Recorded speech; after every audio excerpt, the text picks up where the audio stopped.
بسم الله الرحمن الرحيم.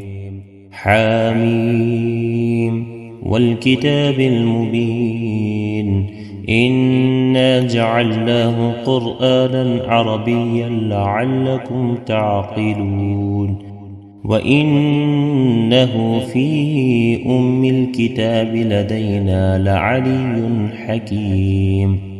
أفنضرب عنكم الذكر صفحا أن كنتم قوما مسرفين. وكم أرسلنا من نبي في الأولين وما يأتيهم من نبي إلا كانوا به يستهزئون.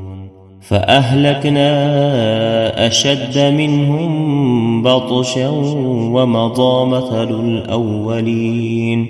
ولئن سألتهم من خلق السماوات والأرض ليقولن خلقهن العزيز العليم.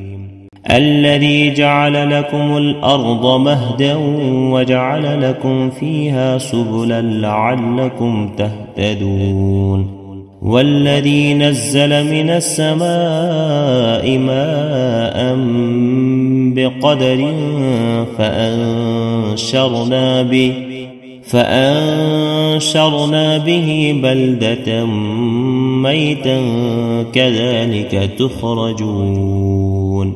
والذي خلق الأزواج كلها وجعل لكم من الفلك والأنعام ما تركبون لتستووا على ظهوره ثم تذكروا نعمة ربكم إذا استويتم عليه وتقولوا سبحان الذي سخر لنا هذا وما كنا له مقرنين وإنا إلى ربنا لمنقلبون.